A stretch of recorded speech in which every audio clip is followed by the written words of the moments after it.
할렐루야. 오늘 수요일에도 주님의 은총이 여러분의 삶 가운데 함께하기를 주님의 이름으로 축원합니다. 오늘 수요 예배 우리 느헤미야 말씀 함께 나누고 있죠. 그래서 오늘 말씀은 느헤미야 9장 23절부터 38절 구약 740쪽 말씀을 함께 묵상하도록 하겠습니다. 본문 말씀은 함께 읽어주시면 좋겠고요. 자, 오늘 말씀은 레위인들이 이제 하나님 앞에서 회개하고 결단의 고백을 하는 그런 부분이죠. 지난 수요일에 이어서 오늘 말씀 가나안 땅에 정착한 이후부터 바벨론의 포로에서의 다시금 회복된 그 은혜와 그리고 하나님 앞에서 어떻게 이제 순종의 삶을 살아갈 것인가 결단하고 있는 부분이 오늘 본문 말씀 느헤미야 9장 23절 이하의 말씀이 되겠습니다. 오늘 25절, 26절 말씀에 이렇게 나와 있습니다. 그들이 견고한 성읍들과 기름진 땅을 점령하고 모든 아름다운 물건이 가득한 집과 판 우물과 포도원과 감람원과 허다한 과목을 차지하여 배불리 먹어 살찌고 주의 큰 복을 즐겨 싸우나 그들은 순종하지 아니하고 주를 거역하며 주의 율법을 등지고 주께로 돌아오기를 권면하는 선지자들을 죽여 주를 심히 모독하였나이다.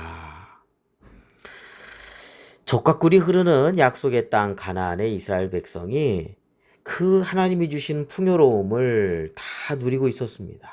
하나님의 큰 은혜를 누렸는데 그 은혜에 감사하기보다는 이스라엘 백성들은 하나님께 오히려 불순종하고 거역하고 그 은혜에 대한 어떤 면에서 모독이요 모렴치한 그런 삶을 살았던 것입니다.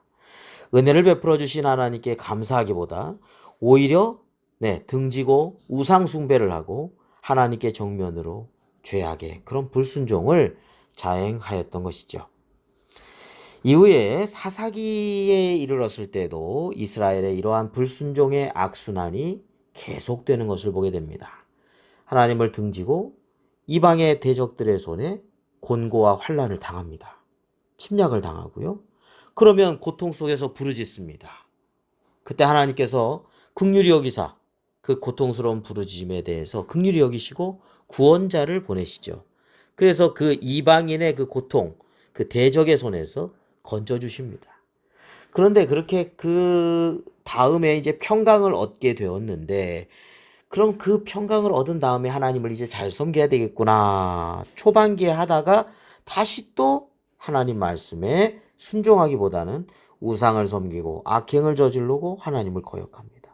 그러면 다시 이방의 대적의 손이 들어와 가지고 그들로 말미암아 고통을 받고 그러면 다시 부르짖습니다. 이스라엘 백성이 살려달라고 구원해달라고. 그런 하나님께서 또 사사를 보내셔서 또 구원을 베풀어 주시고 그리고 이제 또 평강을 얻으면 그 다음에 또 다시 그 은혜를 잃어버리고 우상 숭배와 악행을 저지르는 이러한 악순환이 사사기의 역사지요. 오늘 28절 말씀에 보면은 여러 번 주의 긍휼로 건져내시고 여러 해 동안 참으시고 30절에는요. 이러한 표현을 통해서 이런 악순환 속에서도 하나님의 긍휼하심, 구원하심을 우리는 보게 됩니다. 자, 그러면 사사기 이후에 이제 왕정 시대가 오지요. 사울왕 이후로. 이제 다윗왕 때를 제외하고는 이제 솔로몬 이후에 남북이 분열됩니다. 그 원인 가운데 하나는 솔로몬의 우상 숭배입니다. 말년에 이방 여인들을 아내로 맞고 정략적인 결혼을 통해서 그런데 오히려 그들을 하나님을 섬기게 하기보다 그들의 가지고 왔던 우상을 예루살렘에다가 산당을 막 세우기 시작합니다. 그러면서 점차 우상화되고 악행을 저지르는 나라가 되어서 남왕국, 북왕국으로 나누어지게 되죠. 근데 북왕국은 계속해서 우상숭배를 많이 합니다. 그래서 주전 722년에 아수르 제국에 의해서 멸망하죠. 이 아수르 제국은 북왕국 사람들을 제국에 있는 이 아수르 제국 내에 있는 다른 지역으로 다 이렇게 옮깁니다. 다시금 반란을 일으켜서 재건되지 못하게 하는 것이죠. 그리고 아수르 제국의 타 지역 사람들을 갖다가 북왕국 땅에다가 살게 만듭니다. 그때부터 이제 혼혈이 시작되고 그들로 말미암아 혼합된 그런 신앙으로 변질되게 됩니다. 자, 그 다음에 남왕국도 이 북왕국이 멸망한 이후에 한 136년을 유지하다가 결국은 주전 586년에 바벨론에 의해서 멸망을 당합니다. 마찬가지입니다. 우상숭배와 악행이 그 멸망의 원인이었습니다. 예루살렘 성전도 회파되고 성벽도 다 무너졌습니다. 그리고 남왕국의 유대인들은 먼 땅, 바벨론 땅으로 포로로 잡혀가서 머물게 되었습니다. 완전히 멸망한 것 같은 그런 상태에 빠지게 된 것이죠. 그러나 이러한 멸망이 이르기 전에 오래 참으신 하나님께서 사실은 선지자들을 통해서 회개할 것을 누누이 수차례 경계의 말씀을, 하나님의 그 마음을 전했던 것이죠. 근데 이스라엘 백성들은 그 하나님의 마음을, 구원의 손길을 외면하고 결국은 멸망에 이르게 되었습니다. 자, 이러한 가운데 하나님을 어떠한 하나님이로 이 레위인들은 고백하면서 기도하고 있습니까? 오늘 30절, 31절 말씀을 보겠습니다. 그러나 주께서 그들을 여러 해 동안 참으시고 또 주의 선지자들을 통하여 주의 영으로 그들을 경계하시되 그들이 듣지 아니하므로 열방 사람들의 손에 넘기시고도 주의 크신 긍휼로 그들을 아주 멸하지 아니하시며 버리지도 아니하셨사오니 주는 은혜로우시고 불쌍히 여기시는 하나님이심이니이다 했습니다. 네, 하나님은 긍휼이 크신 하나님이라고 고백하고 있죠. 이스라엘을 아주 멸망하지 아니하고 또 버리지 아니하시고 다시금 종되었던 바벨론에서 3번에 걸쳐서 고국 이스라엘로 귀환하여 다시금 성전과 성벽과 신앙을 재건할 수 있는 은혜를 베풀어 주셨다라고 고백하고 있습니다. 31절에 하나님을 어떻게 고백하고 있죠? 은혜로우시고 불쌍히 여기시는 하나님이시라고 고백하고 있습니다. 이렇게 우리를 대하시는 하나님 앞에서 우리는 어떻게 믿음으로 살아가야 될까요? 첫 번째로 하나님께서 주신 은혜를 우리는 잊지 않고 감사하면서 더욱 순종하는 성도가 되어야 하겠습니다. 이스라엘 백성들은 하나님께서 큰 복을 누리게 하셨는데 그 안에서 감사하며 영광을 돌리기보다 오히려 그 풍요로움이 우상과 범죄로 가는 수단이 되고 말았습니다. 우리는 어떤 은혜를 얻고 그 풍성함을 누릴 때 하나님께 감사하는 신앙을 꼭 가져야 하겠습니다. 하나님께 대한 감사와 영광이 우리의 삶 속에서 사라지게 되면 교만한 마음이 들어요. 그리고 하나님 말씀을 외면하고 죄의 유혹에 쉽게 빠져들고 하나님을 등지는 삶을 이스라엘 백성들처럼 우리도 살아갈 수 있다는 것을 우리는 깊이 경계해야 하겠습니다. 하나님의 은혜에 감사한 마음 결코 잊지 말아야 한다는 것이죠. 풍요롭고 뭔가 잘 될 때 하나님의 은혜를 더 깊이 감사하는 성도가 되어야 된다는 것을 오늘 말씀을 통해서 우리는 깨달을 수 있습니다.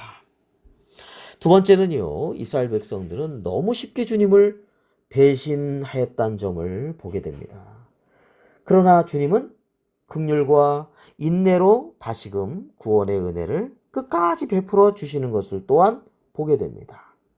다 멸망하지 않고 그리고 다 버리지 아니하시고 다시금 회복의 은혜를 베풀어 주신 것입니다. 이러한 하나님의 마음을 알고 우리는 더욱더 주님의 뜻을 거역하지 말고 순종하고 하나님의 마음을 이제 기쁘시게 하는 성도가 되는 그러한 결단을 해야 된다는 것이죠. 변함없이 끝까지 주님을 잘 섬기는 신앙인으로 살아가는 믿음의 결단이 필요하다는 것입니다. 우리가 때로 연약하고 넘어져도 우리 안에 계신 보혜사 성령님께서 다시금 죄를 깨닫고 회개하게 하시고 다시금 그 안에서 새로운 은혜를 더하여 주시고 하나님의 뜻 가운데 살아가게 하여 주실 것입니다.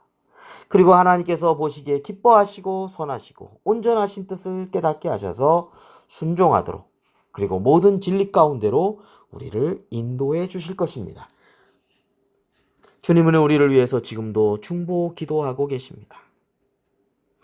사망의 음침한 골짜기에서도 우리의 삶을 지켜주심을 우리는 믿어야 되겠습니다. 그리고 기쁠 때나 슬플 때나 오직 하나님을 믿으면서 살아가야 되겠습니다.